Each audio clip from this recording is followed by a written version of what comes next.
always like to give it an extra moment until we go live on the different social media platforms.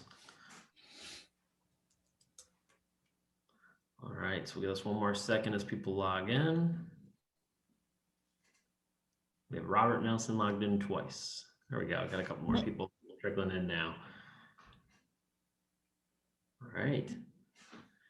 So as everyone's joining us, I'm going to do a quick, first of all, welcome and thank you for joining us. This is another session of the MSP Initiative. I'm very pleased to be joined here by Acronis Channel Chief Amy Luby, good friend and a bit of a channel legend, to come in here and talk about the MSP business. So I'm very excited about our guest this week.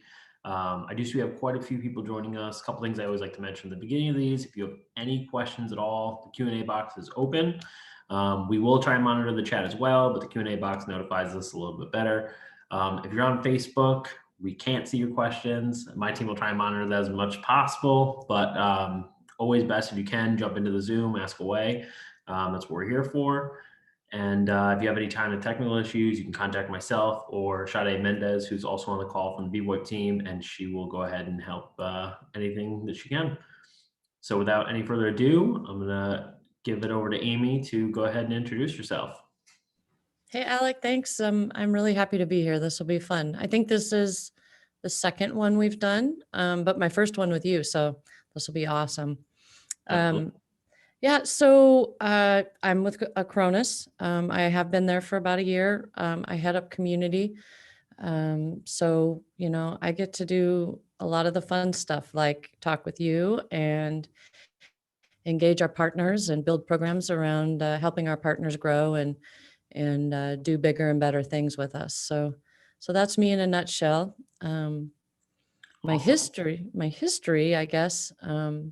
I've been in the channel for about 26 years now, and I kind of hate saying that number out loud because it makes me feel old, but it's all right. We'll just work through it. But so for about 15 of those years, I was an MSP. I built one here in the Midwest. I'm from Omaha, Nebraska. That's where I live and work. And so I built my MSP out.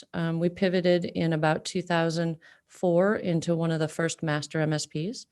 So MSPs then became our clients, and we helped them. Back then, we called it hosted services because cloud wasn't a thing, and so we delivered hosted services from our NOC and help desk to help those partners grow and pivot into managed services providers. And then since, well, about the last 8 years or so, I sold that company in 2010, and then for the last 8 or so years, I've been working with or consulting for companies like Acronis to help them build their channel programs. So yeah, that's me.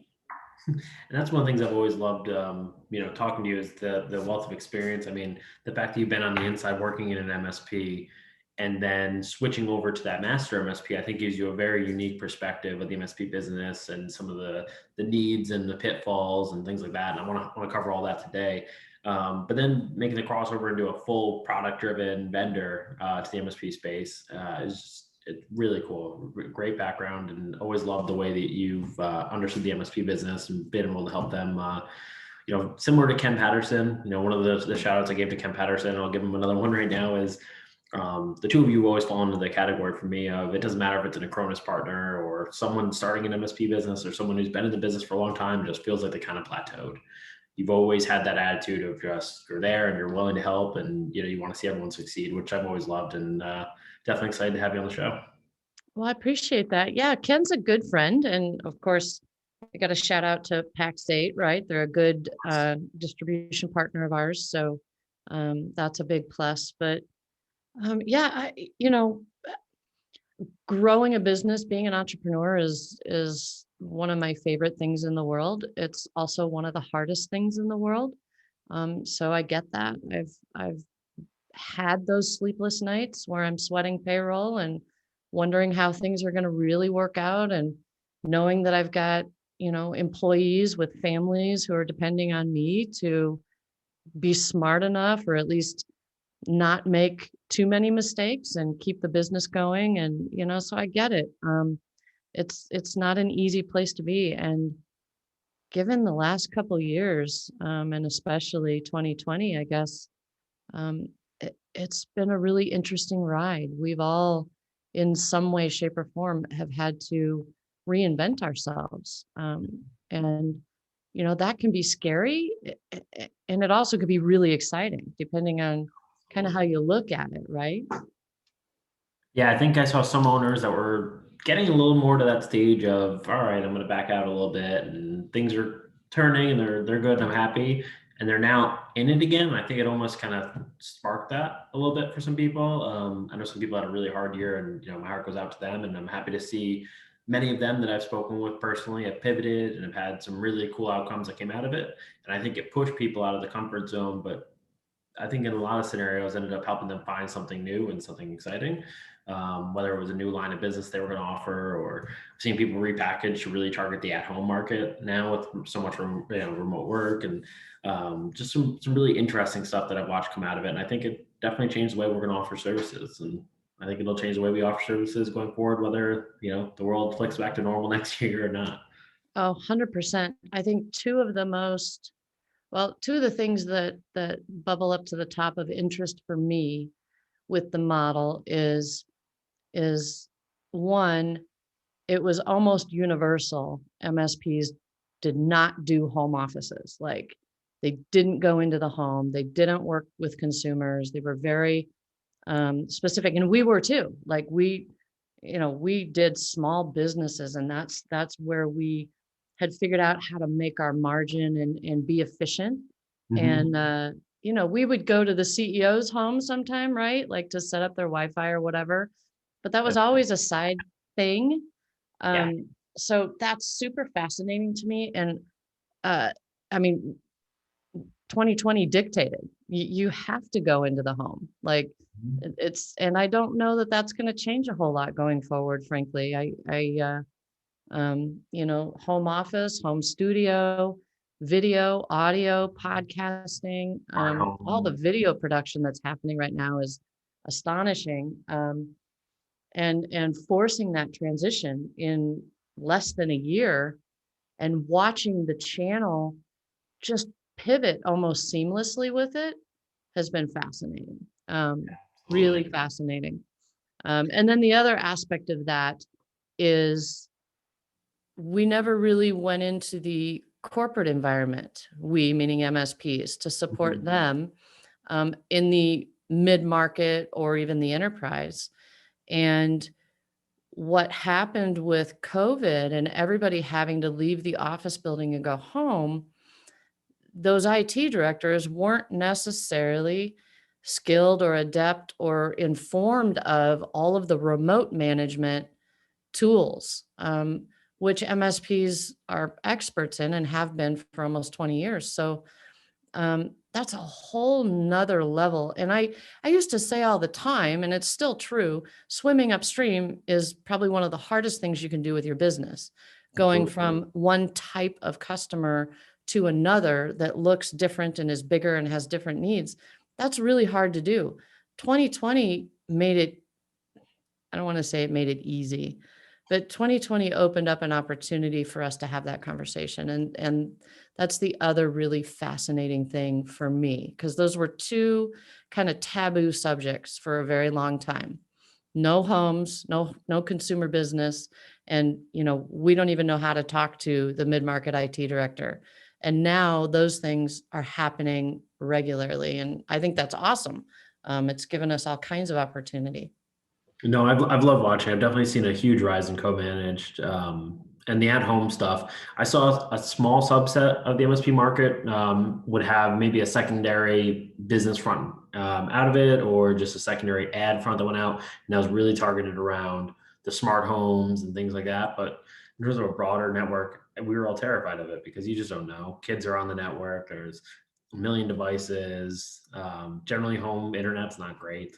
Um, it was a lot of risk in there. Right, right. Well, and we still have the same problem today, right? And essentially it kind of boils down to endpoint management. And that's where we were going anyway. The local area network was going away already. Cloud was taking over. It did take over. So what do you have left? You have endpoints left, Yeah, and you have way more attack surface, way more opportunity for breach. And so the other thing that this has forced us to do is to start to get really good at security. Not that we weren't good at security before, um, but it was kind of an add-on. It was a specialty area, and it's not anymore. It can't be anymore. So that's not really an end user change per se, or an audience change for the MSP, but more of a strategic and tactical change that we've had to make. We've got to address security before we address anything else. absolutely. So we actually did get a question, which is nice. It is very early on for a question, so I always like that. I love the audience engaging. So I think this is more around around your past and kind of what you've done. I mean, we've seen a couple people over time do that crossover between MSP to vendor and consultant and things like that. Brent was curious. How did you get the consulting gig? Did they approach you or did you approach them? What was the story and how did you kind of get started on that side of the fence? So toward well, I had an opportunity. I had two things going on. Three things going on. One, the environment in 2008, 9, 10. Um, I- Master MSP was a new thing-ish. But there were also some very large players making some very big investments. And I don't know if folks remember those names, but we had Zenith Infotech, who was a standalone master MSP. We had Ingram Micro. They had what they called Seismic at the time. That's what they called the service. It's not called that anymore. It's their cloud and all that now. But um, the other distributors were also making a really big play. And there were a handful of smaller master MSPs like myself. So we had this kind of environment where I saw we either needed to have some very quick growth, like massive growth, which was going to require some investment, or uh, selling was an opportunity. But the other thing that was going on behind the scenes was, and this was my first consulting gig, if you will, was one of the three distributors whom I eventually went to go work for, had come in with a bid to purchase the organization. Um, but it wasn't ideal because what they wanted was someone who could build the business, right? Like that was their goal. They needed DNA inside the organization to build out a master MSP. So long story short, I ended up selling the company to a third party.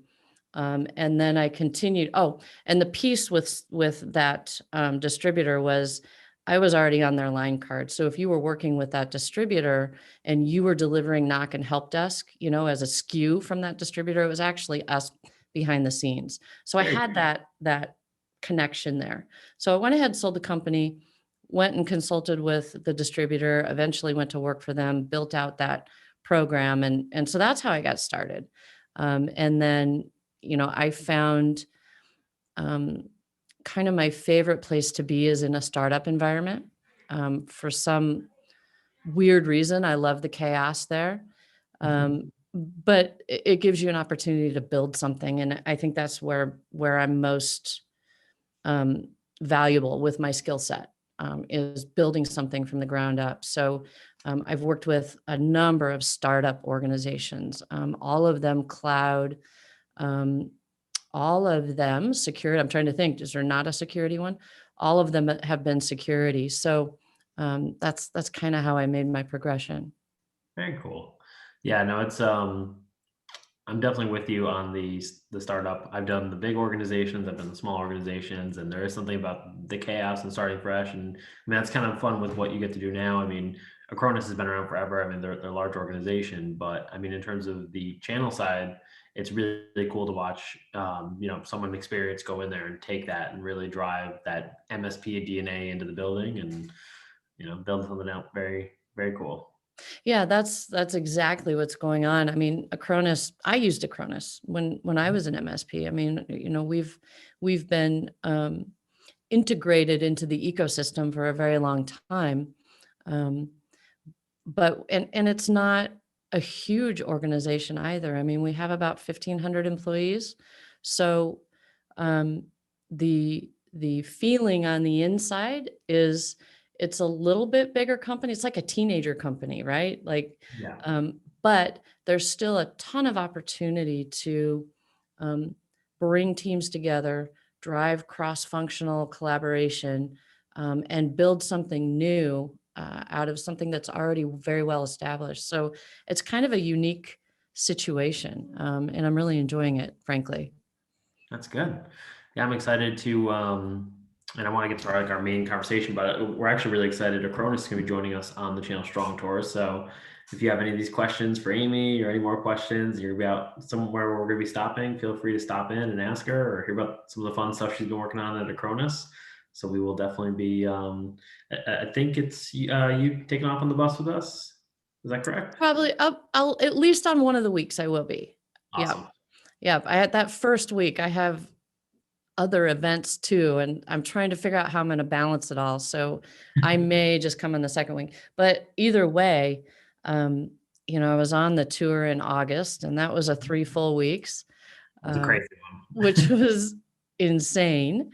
But a lot of fun. We met so many cool partners, and to hear how folks, which you touched on earlier, how folks have pivoted or evolved or have tried something new and different in their business.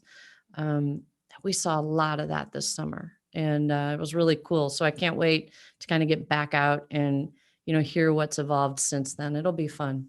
Yeah, absolutely. It's nice to have a pulse on that. And that's kind of what led us to the conversation here. I mean, obviously, we're lucky to have a partner, a strategic partner like yourself, where we can work with you on, co-marketing and pull you in for different things like security or MSP business. And the big topic we keep getting pushed on is, sales and marketing, but it all kind of bleeds back to this, MSP business, whether it's starting it, growing it.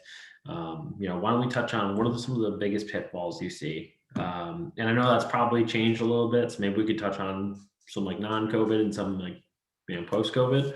Like what are some of the biggest mistakes you're seeing in the MSP businesses today? Oh, mistakes. Mistakes or I, pitfalls, I kind don't of. know. Yeah, I don't know if I'm seeing like tons of mistakes per se. That's good. I think that when you're, well, look, entrepreneurs are bent toward doing things differently, right? Like that's just part of the entrepreneurial DNA. Um, we've been forced to do different this whole last year, right? And figure out new and creative things to do. I think probably those that have struggled the most are the ones who've had a hard time just embracing that change, embracing the potential opportunity of doing something differently. Um, that is that can be really hard and it can be scary. Um, the other thing I think, or at least I hear most often, and you can distill it down to this, um, small business owners, and I've seen this outside the MSP space too. I've spent a lot of in fact, the last couple years, I've spent a lot of time consulting with other companies, not just IT organizations, but going in and helping them in turnaround scenarios is what we called it. Mhm. So those that were struggling, they were cash strapped, whatever their issues were, to help them figure out how to fix that and move forward. And MSPs in general tend to be small businesses. They're cash strapped. They don't have deep pockets. When something big like a pandemic happens, they may or may not be ready to kind of ride it out for a little bit. Mhm. Hence all the PPP and all the help that the government's given us. Um, that's probably another, and it's not really a mistake. It's typical in a small business to be a little cash strapped and maybe not have resources available. So those are some areas that those who have survived um, can look at harder to give them more of a buffer, right? Going forward, should things continue to go the way they're going, or whatever's going to happen here, who knows? Yeah, absolutely. No, I think that's a great point. It's something that I've definitely seen through my time as well. I did a lot of work with over time different peer groups, and that's one of the biggest ones they drive in right in the beginning is, what is your EBITDA? What does your cash flow look like? How much is, actually in the bank?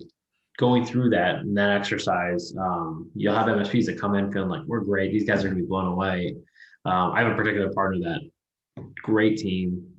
They're growing like a weed, but for them, they were growing, joined this group, went in and thought they're going to love what we're doing. And they got absolutely smashed in that first meeting. They walked out. It looked like they just went, a couple rounds of Tyson. And I remember just seeing him at the end of the night sitting there just drinking his whiskey. And I went up and said, "Are you all right?" He just said, I was very wrong. and, but it was such a good exercise because their finances went from where they were walking into that first meeting to about 12 months later. It was night and day difference. They had so much money. They were hiring people, person to person. So, I mean, the information's out there. There's some amazing resources, some great books, some great courses, some peer groups. Um, it's never too late to start. not to throw a corny twist on it, but it definitely it can make an impact, and it's not a 10 years down the line impact. It could be 12 months down the line. Oh, it can be the next 30, 60, 90 days. I mean, when you get into a turnaround scenario and you start managing cash on a daily basis and sometimes hourly basis, you're making decisions. The amount of cash you can find in an organization when you really start digging into it is incredible. So, it's just that discipline, if you will, and understanding, what is a balance sheet? What is it? What should be there? And what are the red flags that you should be looking for? What's your cash flow statement look like? I mean, are you actually managing your cash flow on a daily basis? Are you looking at it? And are you making decisions every day so that tomorrow's cash position is better?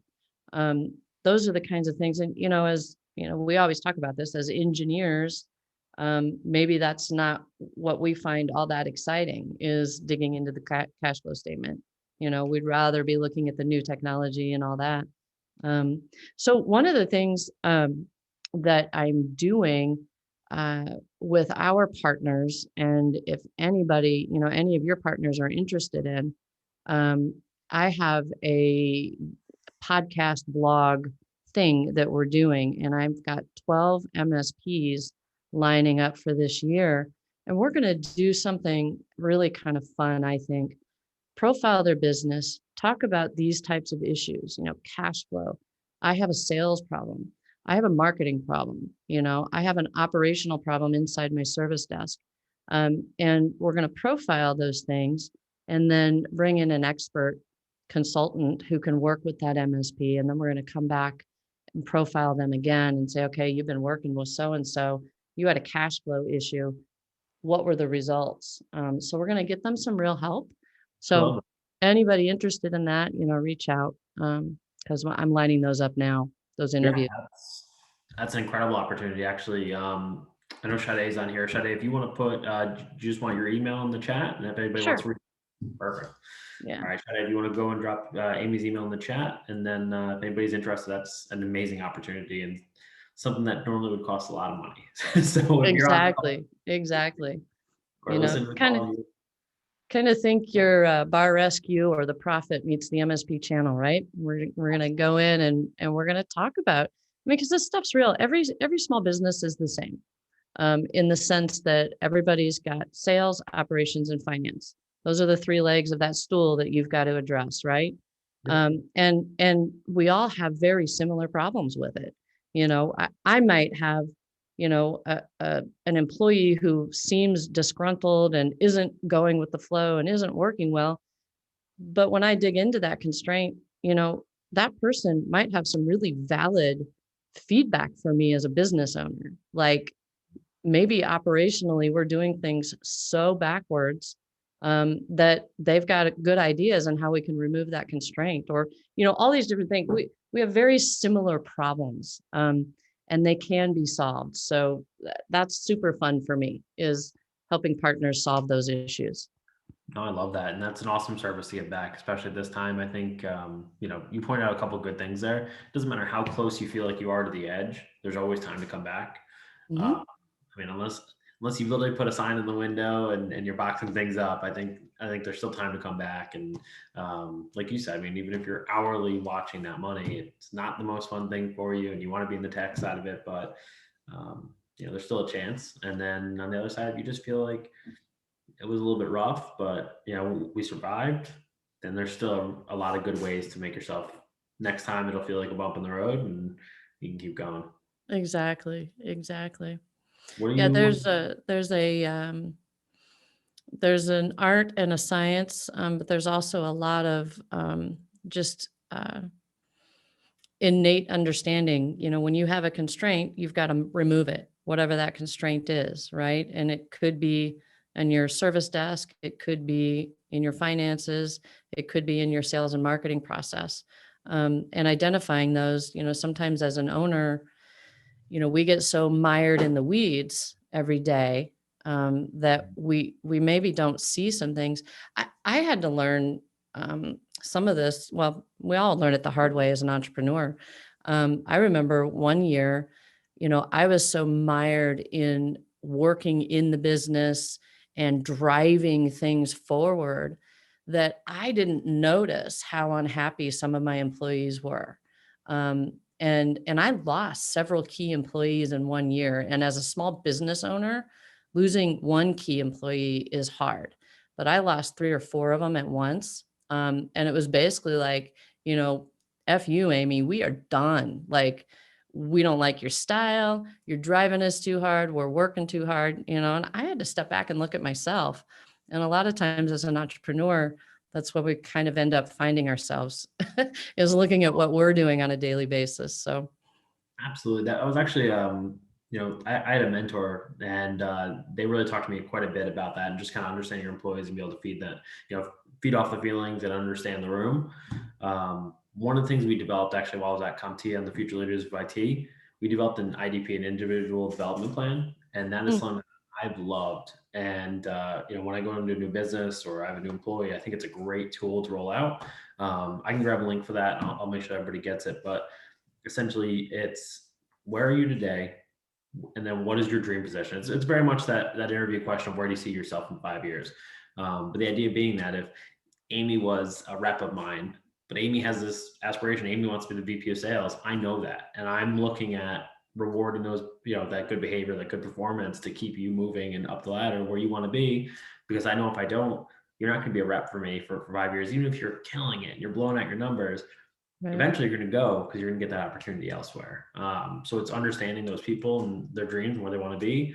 But yeah, I mean that, and then reviews. I don't think reviews should be a once a year thing. I think reviews have to be a lot more common than that, Oh, yeah.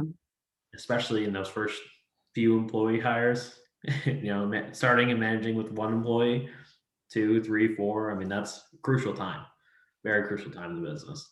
I remember when we had a very young company, and when I say we, there were 3 principals in the organization. It was myself and 2 business partners, and we were trying to learn how to hire, right? And that's a process in and of itself, trying to figure out, how to pick out good people.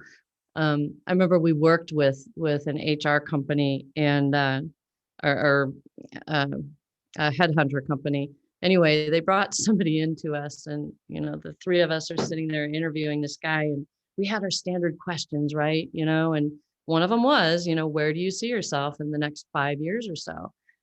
And this guy says, well, I want to be like Batman. And we So we're trying to be very professional, but the three of us are like, all three of us look down at our little pad of paper, right? Like, because we were trying not to laugh. So finally, one of us says, well, and by the way, the headhunter consultant who's sitting off, not really in the conversation, but listening, was just like, his chagrin was just, he couldn't hide it, right? So finally, one of us goes, so you want to be a philanthropist or you want to run around at night in tights? And dude he didn't know what to say. We finally all broke up. We told that headhunter we were looking for more of a Spider-Man, so we didn't hire that guy. That's good. Yeah, weirdest question I ever had in an interview was, if you were a tree, what type of tree would you be? That was the weirdest interview question I've ever heard. How did you answer it? I was like, I don't really know many trees. Christmas tree, I like Christmas. Yeah. Happy Yes. with lights. Yeah, I don't know. Yeah. So, yeah, I've definitely heard some crazy ones out there. I mean, listen, hiring's not easy, right?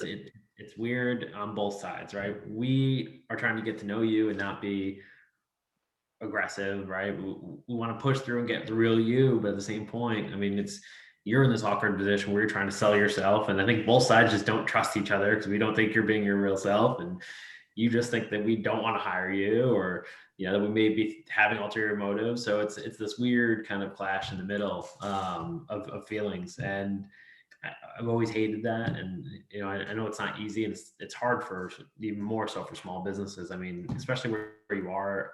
We're in our MSP is actually in Philadelphia, so for us, Mhm.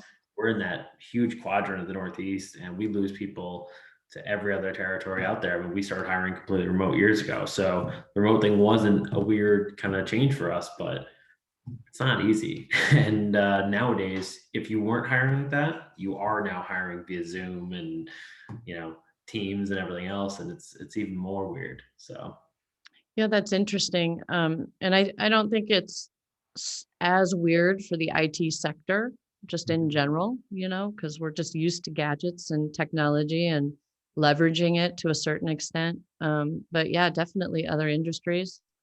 Hiring is hard, and I think I finally came to a comfortable place with it, but only after going through formal processes, and there's all sorts of recommendations out there. There's books you can buy. There's, well-known consultants who have hiring programs, and they'll put you through the training and, and different ways, you should have 3 different people, from different facets of your organization, all these things. Um, and I think I finally came back to what entrepreneurs are pretty good at, which is going with their gut.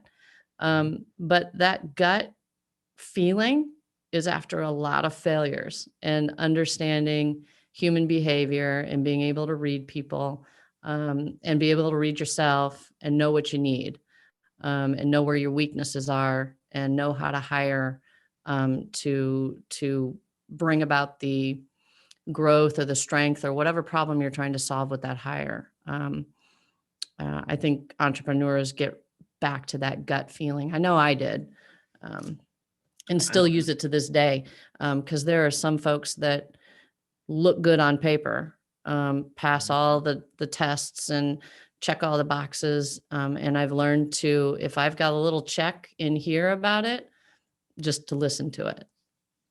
absolutely. Yeah, I know one of the things that we do internally in our business at BVoIP, we always ask the question, when we bring up, hey, we need extra headcount in an area, it's always, are we throwing people at a problem, or are we throwing people at an inefficient process? Mm.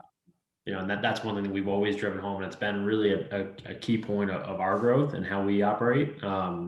We regularly assess the process and make sure that it's efficient and it's effective for the partner, it's effective for their company and our time. And then if we feel like it is, and the efficiency rate's way up, that person's time is capped, then yeah, it makes sense to hire a new person. But I think that's a really hard thing to start off with. and a hard discipline to have. But I will say it's been tremendous for us, and it's helped us to grow to where we are today and manage the amount of partners we do today, against the team we have. Sure. No, it makes perfect sense. I mean, you got to start somewhere, right? And some kind of structure will help, whatever that structure is. And I look at back when I started. Now I'm trying to remember the name of this book. It's Seth Gerber's book. It was super popular back then, and it talked about standardization and operations and how McDonald's did it and all that kind of stuff. And I've watched over the years the different books and philosophies and processes that have become popular and kind of come and gone. And if you have the 26-year advantage of being able to have read a lot of those books and worked through a lot of these programs, they all have really, really simple and common pillars of success, right? Yeah. I mean, so it's interesting to watch, but whatever the process is, whatever the consultants that are popular at the moment are, if you go back and look at the history of where they're pulling their information from, you'll find a lot of commonality there. Absolutely. No, I think you're spot on. A lot of these you'll see will have very similar roots to them and how they build. And Traction's the new one that's huge and massive and taking over the world, it seems like. And I've worked in Traction jobs and I like it. I think it's nice. I like the format of. I always felt like I got things done in meetings. It still had a little bit of a social aspect to it, but it felt like we really accomplished when we moved through our meetings, which was always great. But it also made you a little more disciplined about when you were actually going to call a meeting.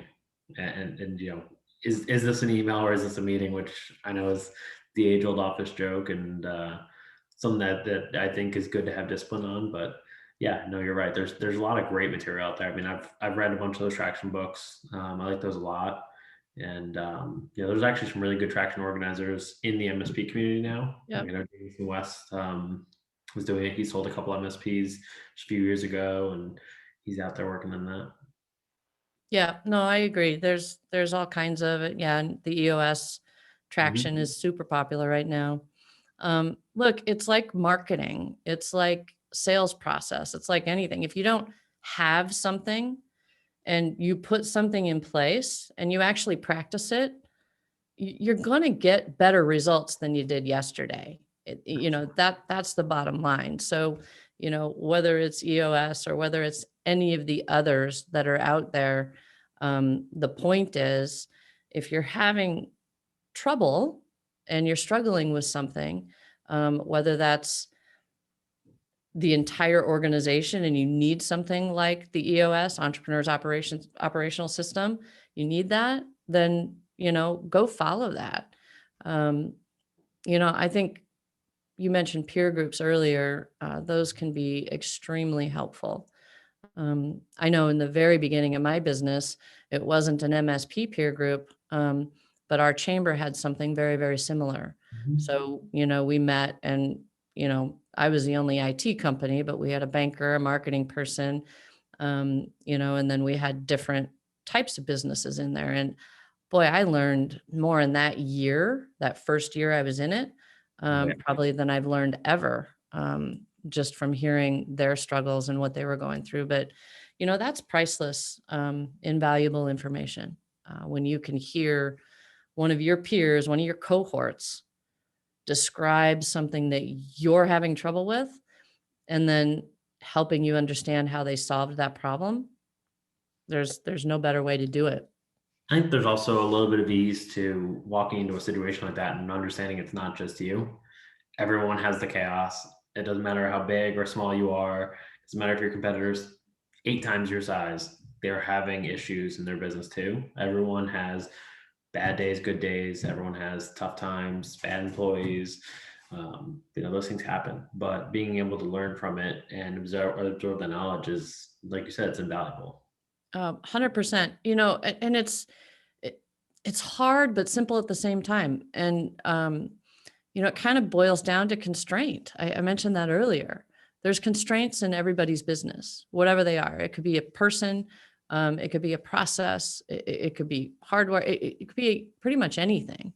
And an entrepreneur's kind of primary job is to identify those constraints and remove them, however they need to do so, whether that's a reorganization of a particular business unit, whether that's leveraging some technology to streamline operations, whatever it is, it can be, you can look at it pretty simply, remove the constraints. If you have multiple constraints, figure out the worst one at the moment, remove that one, move on to the next one. It's not too terribly hard. No, I heard a cool one the other day.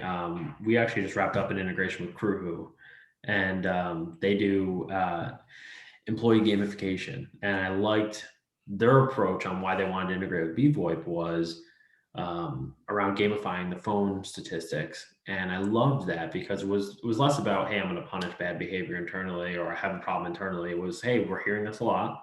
And it's very true. We hear it on the B website too, right? I mean, we've had people who called us and said, your stats are off. And we look into it and suddenly realize the tech's taking 20% of their calls via their cell phone.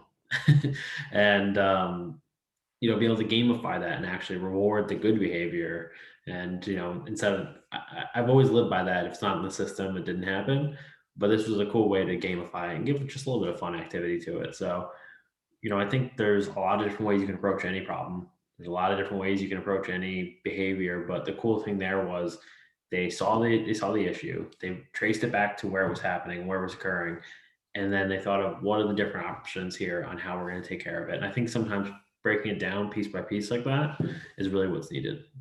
Absolutely. Absolutely. And when you have what you think is an employee problem, uh, yeah, there are employees that you have to get rid of. Like we all have had to do that. But at least in my experience, in my own businesses, and then working with all the businesses I've worked with, there's more to it than that. And a lot of time that particular employee that you think is really a pain in your side probably has a lot of good feedback for you to hear.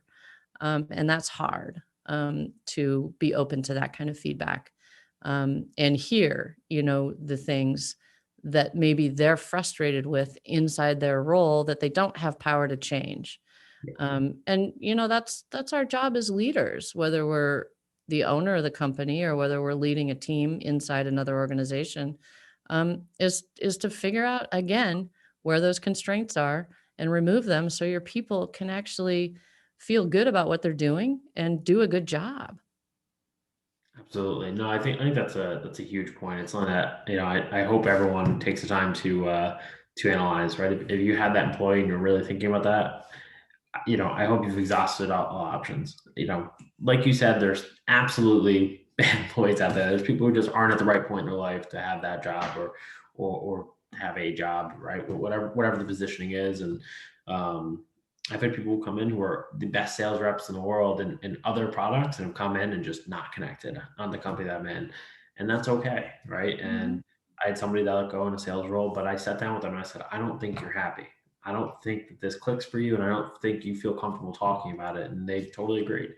And I wanted to see them be successful. It wasn't a, get out of here. It was like, hey, I want to see you be successful, and I want to see you in a role that you deserve. And they ended up going into another role, and they were extremely happy.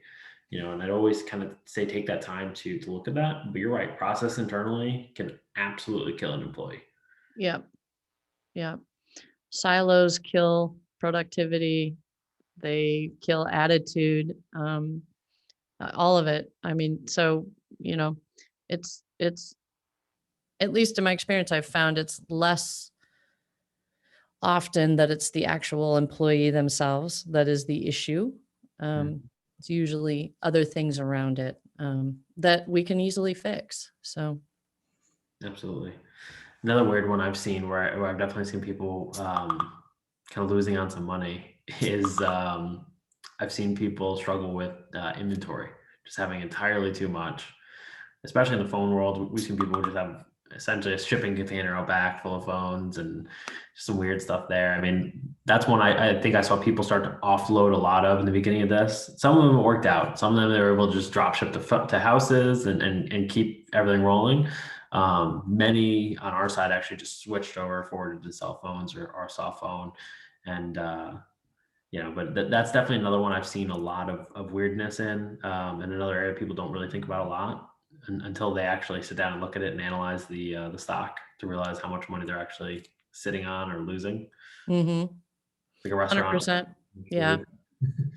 Yeah. A good inventory management process is probably key. I mean, even for organizations, MSPs tend not to have a lot of inventory, period. Mhm. But I know you accumulate it over time, refreshes and, the wrong things shipped, whatever. So yeah, and that's money. That's money sitting there that you can't do anything with. So the faster you can offload it, the faster you free up your cash. And if you're in a cash constrained position, inventory is one of those good places to look and see what you can liquidate and quickly. The other thing some MSPs have been strapped with are cars, company cars. Do you really need them? If you don't, get rid of them, free up that cash. But that's, we're talking about cash constrained scenarios, turnaround scenarios, where you really have got to get precise, not precise, draconian a little bit with your cash flow management, right? Absolutely.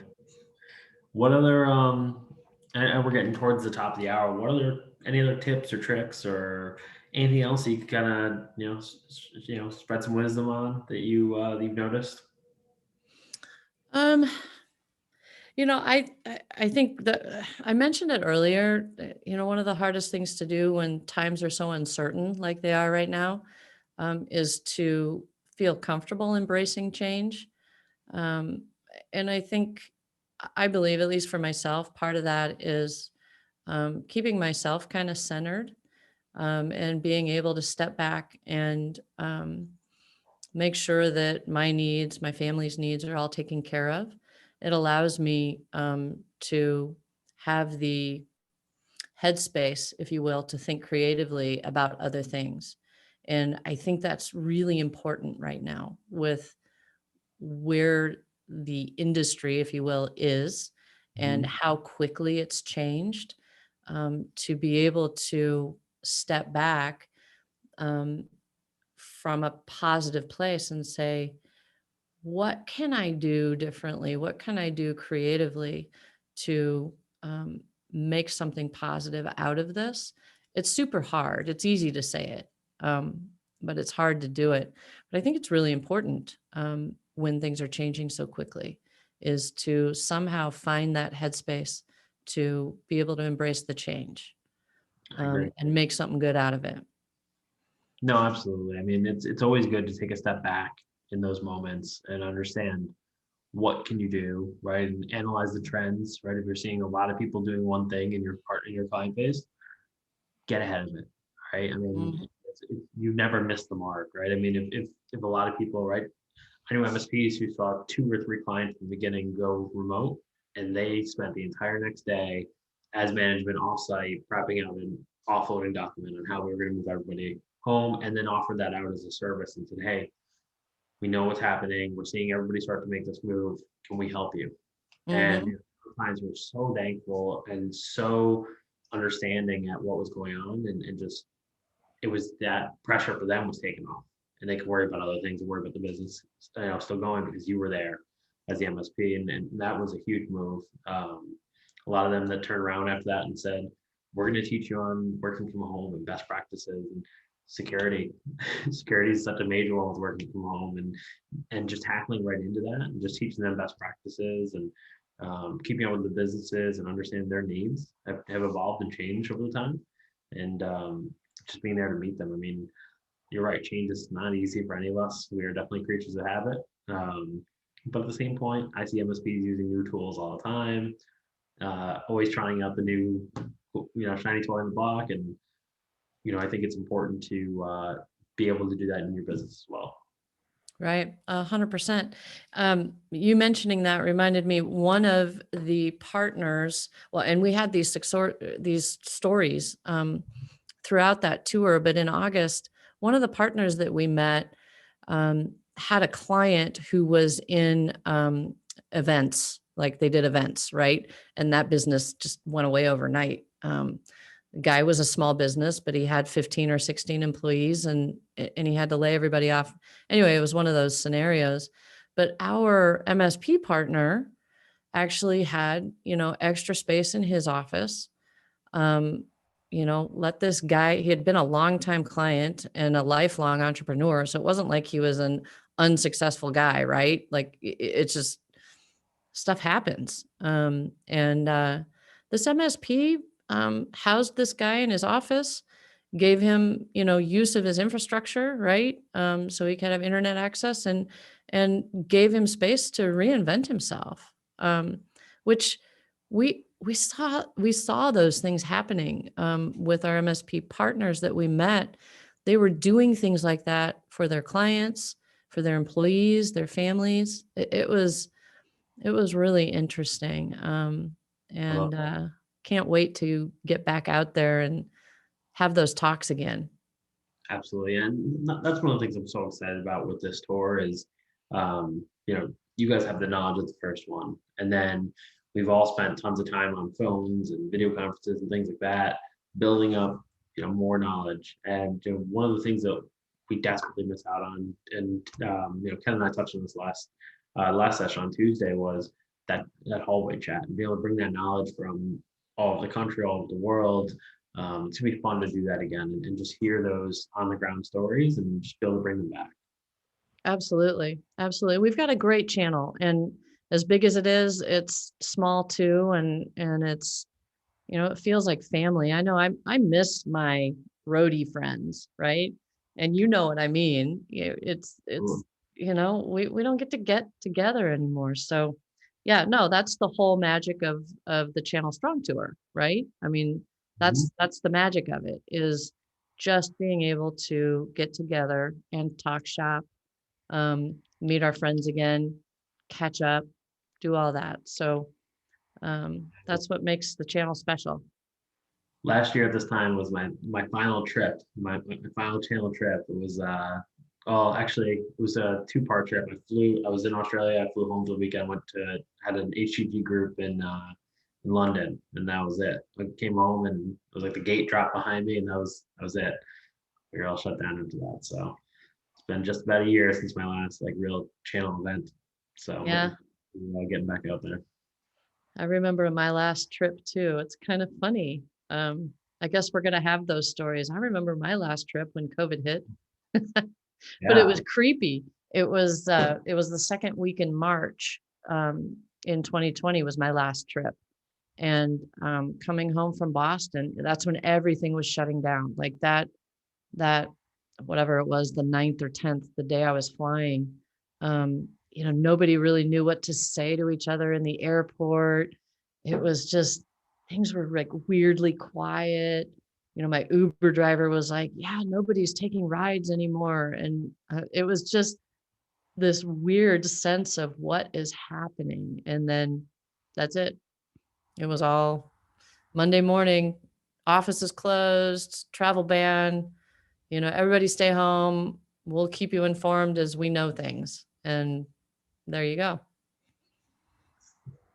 Unbelievable. But I'm looking forward to getting back out there. And for anyone on the call who hasn't seen, we have the full tour live, mspinitiative.com. Got all of our great sponsors like Acronis listed on there. We'll be taking off next month. March 15th is our first date. We'll be in Plano, Texas. We're doing a full route through Texas, up through New Orleans, and then up and around through Florida into Atlanta. So that's where we're ending the tour.